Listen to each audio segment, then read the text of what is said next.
Dios se le apareció a un joven rey y le dijo: pide lo que quieras. Imagina esa escena por un instante. El poder, la promesa, la libertad de pedir cualquier cosa que un corazón humano pueda concebir. Salomón pidió sabiduría. Fue una petición noble, aparentemente humilde, y recibió más de lo que cualquiera pudiera imaginar. Discernimiento para resolver disputas, reconocimiento internacional, riqueza que llenó palacios y tesoros que adornaron el templo. Sin embargo, cuando las páginas se vuelven y la historia se completa, ese mismo hombre, a quien la tradición y la Biblia llaman el más sabio, termina poniendo sobre sus labios una frase amarga: todo es vapor, todo es en vano. Una conclusión que resuena como un eco peligroso para cualquiera que esté persiguiendo sentido fuera de Dios. Cómo el hombre más sabio de la Biblia desperdició su vida y cómo evitar que tú desperdicies la tuya no es solo un título provocador. Es una advertencia práctica y pastoral que necesitamos escuchar con cuidado. Si te interesa entender estas lecciones bíblicas aplicadas a la vida real, suscríbete y quédate conmigo hasta el final. Salomón subió al trono en un momento de esplendor. Hijo de David, tomó la corona cuando la nación todavía respiraba la gloria y la tensión del pasado. Era joven, fue ungido rey, y pronto su nombre se convirtió en sinónimo de sabiduría. Las Escrituras nos cuentan que su juicio resolvía disputas imposibles, que los sabios acudían de lejos para escucharlo, que mujeres y gobernantes venían a poner su inteligencia a prueba. Construyó, erigió el templo, las casas de la corte, los almacenes del reino, organizó ejércitos, flotas comerciales, alianzas.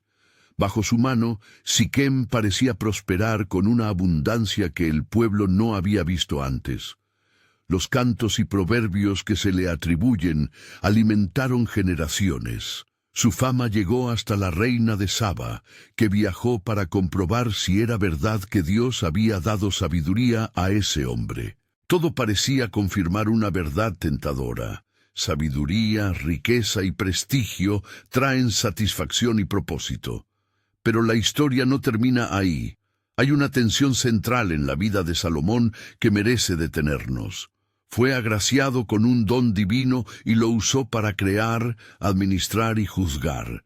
Pero las mismas capacidades y recursos que le permitieron construir el templo y componer proverbios también abrieron puertas a indulgencias, a compromisos políticos y a una vida que, lentamente, apartó su corazón. La Escritura nos dice que tuvo mujeres de otras naciones, matrimonios concertados para sellar acuerdos políticos, y que su número llegó a cifras impresionantes. Estas alianzas, muchas de ellas con mujeres que trajeron consigo sus propias creencias, no fueron simplemente matrimonios privados, fueron puentes que terminaron conectando al rey con cultos extranjeros y prácticas que la ley repudiaba. La consecuencia no fue solo personal, se convirtió en una desviación con efectos nacionales. Si observamos con honestidad, lo que le pasa a Salomón es la historia de un corazón desplazado. La sabiduría que debía conducirle a conocer a Dios y gobernar con temor del Señor se transformó en una sabiduría instrumental. Saber para acumular, para impresionar, para sostener un estilo de vida.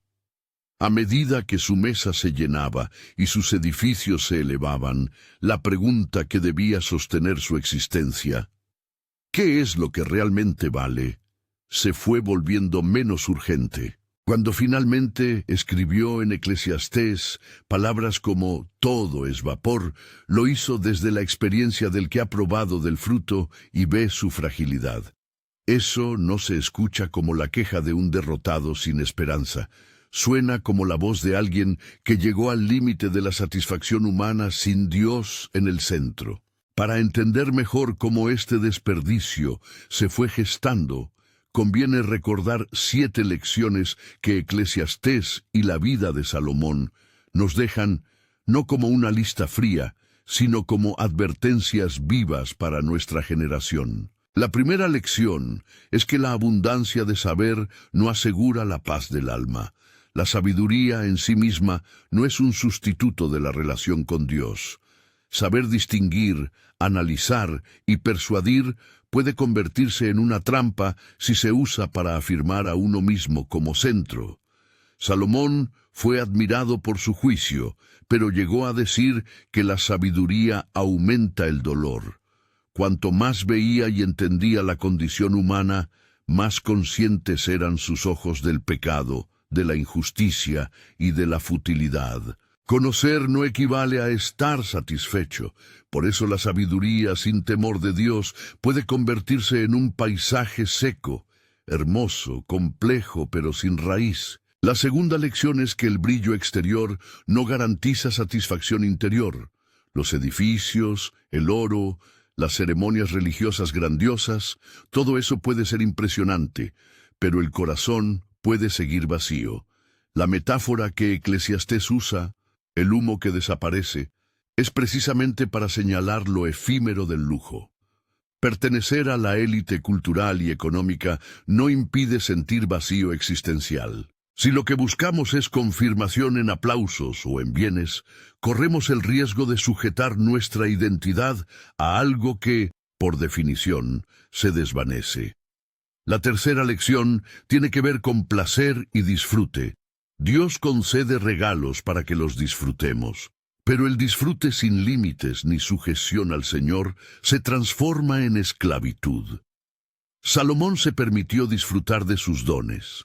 Banquetes, música, mujeres, arte. No hay en la Escritura una condena automática del gozo legítimo. Más bien, el problema estuvo en la idolatría del disfrute. Cuando el placer es el fin en sí mismo y no un don agradecido, termina por gobernar el corazón.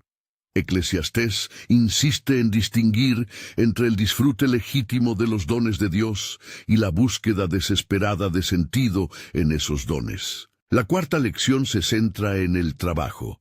El predicador observa que hay manos que no trabajan, manos que trabajan sin descanso y manos que trabajan con contentamiento.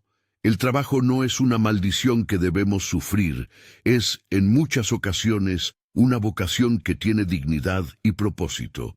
Pero hay dos trampas: la pereza que abandona la responsabilidad y el afán que hace del trabajo un ídolo. Salomón vio ambos extremos: opresión hacia los pobres, explotación en nombre del progreso, y también el dueño que no encuentra contentamiento en lo que conquista. Aprender a trabajar con agradecimiento y límites es una manera práctica de evitar desperdiciar la vida. La quinta lección es la de las consecuencias morales que superan la esfera individual. En la vida de Salomón, sus decisiones personales tuvieron repercusiones colectivas.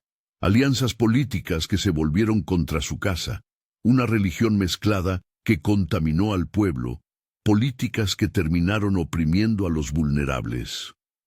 La historia nos recuerda que las elecciones del líder impactan realidades humanas. No podemos pensar que lo que hacemos en privado no tenga efectos públicos. Este principio nos obliga a vivir con responsabilidad social y con una ética que trascienda la comodidad personal. La sexta lección es la crítica contundente a la búsqueda de justicia perfecta por cuenta propia. Salomón, con su sabiduría, buscó ordenar la vida nacional. Sin embargo, la limitación humana es clara. No podemos enderezar lo torcido por completo. Hay injusticias que persisten, sistemas que fallan, circunstancias fuera de nuestro control. Esta realidad no nos exime de la responsabilidad de actuar, pero nos recuerda nuestra dependencia de Dios y la necesidad de humildad. Reconocer nuestros límites es el primer paso para no frustrarnos y caer en un escepticismo que nos paraliza. La séptima y última lección es, paradójicamente, la más simple y la más radical. Teme a Dios y guarda sus mandamientos. No es una fórmula mágica de prosperidad o de eliminación de problemas. Es más bien un llamado a colocar el centro de la vida donde Dios lo puso, en él. Eclesiastés concluye con esto porque, después de todo lo probado, sabiduría, placer, trabajo, fama, la única brújula que da sentido firme es el temor reverente y la obediencia a Dios. No es una amenaza, es la invitación a orientar la vida hacia lo eterno. Todas estas lecciones ayudan a explicar cómo un hombre que empezó con una petición noble llegó a desperdiciar su existencia. El problema no fue la sabiduría recibida, fue la desviación del corazón. La sabiduría se volvió instrumental y el corazón se fue apartando. Mientras más acumulaba, más dependía de lo que había acumulado para definirse. Eso es una receta segura para el vacío. Quiero detenerme ahora un momento e incluir una confesión personal, porque este no es un sermón desde la tribuna, sino una conversación desde la vida. Hubo temporadas en las que perseguí logros y reconocimiento hasta sentirme exhausto. Llegué a creer que si era productivo y visible, mis miedos y mis inseguridades desaparecerían. No desaparecieron. Eso me llevó a una época de depresión en la que aprendí por dolor que la aprobación humana no satisface como prometía. Fueron esos momentos los que me hicieron volver a las palabras del predicador y entender que la transformación no viene por medir mejor, sino por enraizarme en la gracia de Cristo. No comparto esto para dramatizar, sino para que sepas que la advertencia sobre desperdiciar la vida no es abstracta, es real y personal. Volvamos a la narrativa histórica. La desviación de Salomón no quedó en lo privado, tuvo consecuencias, porque sus alianzas con naciones extranjeras permitieron la entrada de dioses ajenos, prácticas religiosas que la Escritura califica como abominables. Allí, la advertencia se vuelve histórica. Cuando el rey inclina su corazón hacia lo que no es de Dios, la nación también se inclina. Con el tiempo, su hijo Rehoboam no mantuvo la unidad. El reino se escindió, las tensiones sociales aumentaron, las promesas del reinado davídico se vieron comprometidas. La imagen que queda es la de un legado truncado, el esplendor temporal acompañado por una sombra que perdurará en la memoria histórica. En Eclesiastés encontramos además un análisis agudo de la condición humana. El predicador observa ciclos. Hay un tiempo para nacer y un tiempo para morir. Hay una inexorable repetición de las generaciones. En medio de esto, la tarea humana consiste en encontrar sentido en lo que Dios nos ha permitido. No se trata de una resignación pasiva, sino de una sabiduría práctica, disfrutar los frutos del trabajo, amar con fidelidad, procurar justicia y, sobre todo, vivir con la conciencia de que hay una dimensión eterna que da sentido pleno.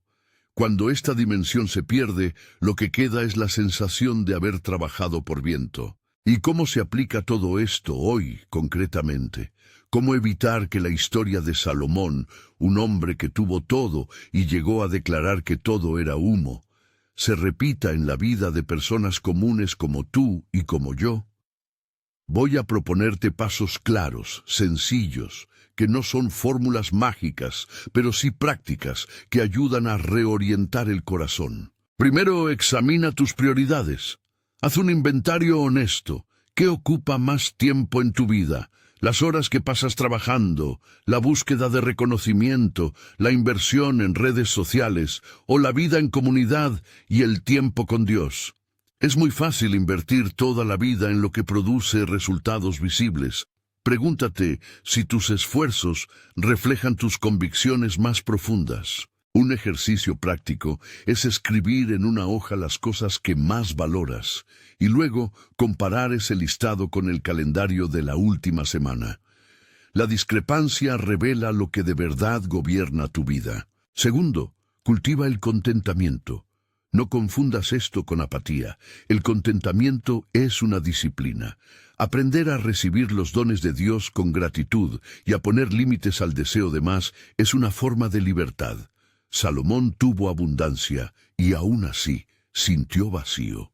Nosotros podemos aceptar la provisión diaria con gratitud, sabiendo que el gozo no depende solo de la acumulación. Practicas como la gratitud diaria, la simplicidad en gastos y el dar generoso a causas que importan ayudan a reconfigurar el corazón. Tercero, trabaja con propósito, no por idolatría. Tu trabajo puede ser un regalo y una forma de servicio. Aplícalo con excelencia, pon límites para no quemarte y recuerda que tu identidad no reside en el desempeño. No conviertas el empleo, la carrera o el emprendimiento en la medida última de tu valor. Aprender a decir hasta aquí y establecer ritmos de descanso es una forma de evitar que la búsqueda de éxito devore la vida. Cuarto, protege tu alma de ídolos modernos. No son solo estatuas y cultos paganos lo que desvían a la gente hoy. Los ídolos contemporáneos van desde la búsqueda de estatus, el culto al cuerpo, la idolatría del placer, hasta la confianza absoluta en la tecnología. Pregúntate, ¿qué cosas no soportarías perder? Eso suele señalar el ídolo. Reparar en ello y renunciar con decisión a lo que gobierna más que Dios es un acto de libertad. Quinto, prioriza relaciones sanas y comunidad. La fe cristiana nunca fue pensada para ser vivida en aislamiento. Salomón, a pesar de sus multitudes y su fama, terminó solo en el sentido crucial. Su corazón estaba lejano. Mantener amistades sinceras, líderes que te aconsejen con amabilidad y una comunidad que te sostenga en la prueba es esencial para no perder el camino. La rendición de cuentas y la cercanía afectiva son antídotos contra la caída. Sexto, aprende a ver el trabajo como un servicio al Señor y a los demás. Cuando el propósito del trabajo es exclusivamente el bienestar propio, es fácil caer en explotación y en vaciamiento de sentido.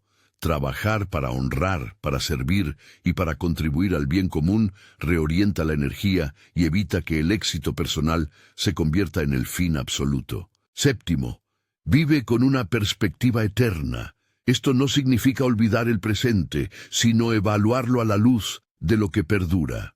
El llamado final de Eclesiastés, teme a Dios y guarda sus mandamientos, no borra el valor del presente, lo ubica en su contexto correcto. Si crees en Cristo, la eternidad cambia la forma en que tomas decisiones, administras recursos y respondes a las pérdidas. La esperanza cristiana nos permite enfrentar el dolor con la convicción de que hay justicia y redención finales. Octavo, cuando te sientas vacío, busca ayuda. La depresión y la desesperanza no son fracasos morales. Son realidades humanas que requieren apoyo, oración, terapia, comunidad y sobre todo la gracia de Dios. No sigas la tentación de esconder el dolor. Compartirlo es el primer paso para recibir sanidad. Esto incluye la ayuda profesional cuando el cuerpo y la mente lo necesitan. Ninguno de estos pasos garantiza una vida perfectamente ordenada.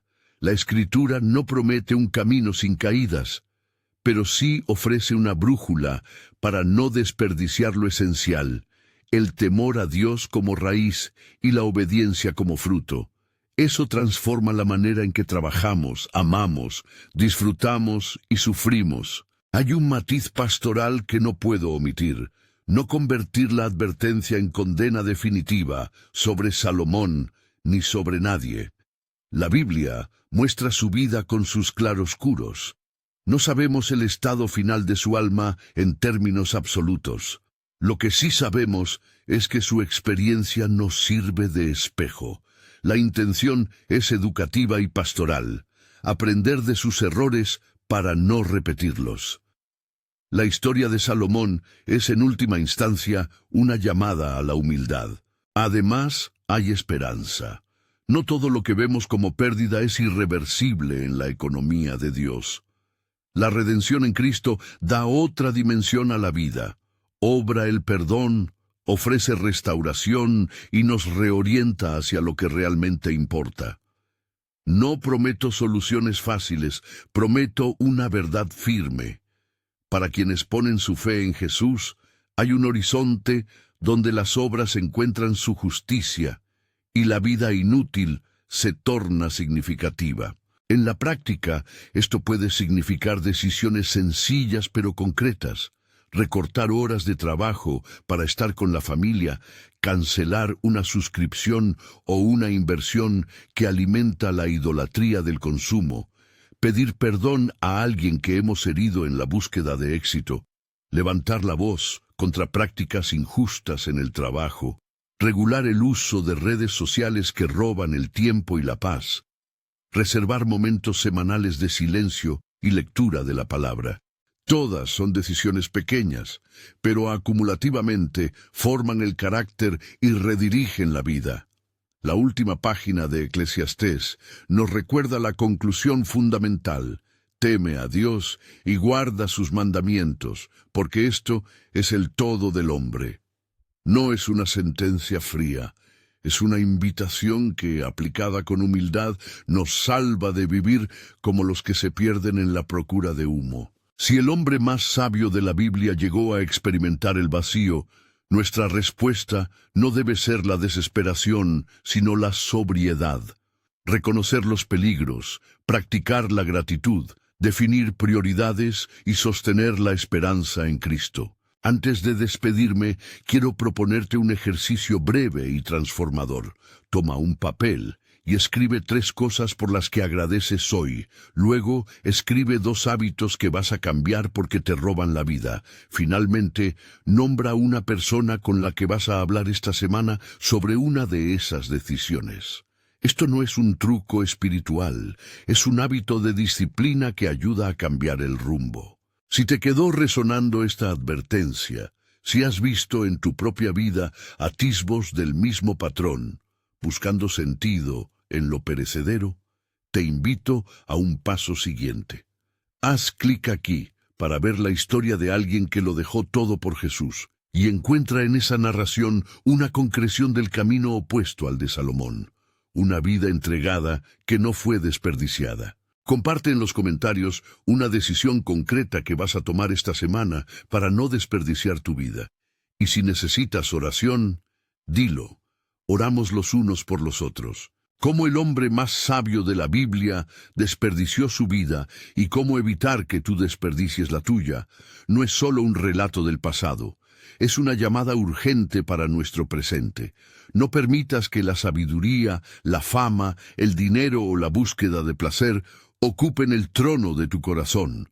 Busca a Dios, trabaja con límites, ama de verdad, guarda sus mandamientos, vive con la eternidad en la mirada. Allí encontrarás no el humo, sino una sustancia que resiste incluso frente a la fragilidad de este mundo.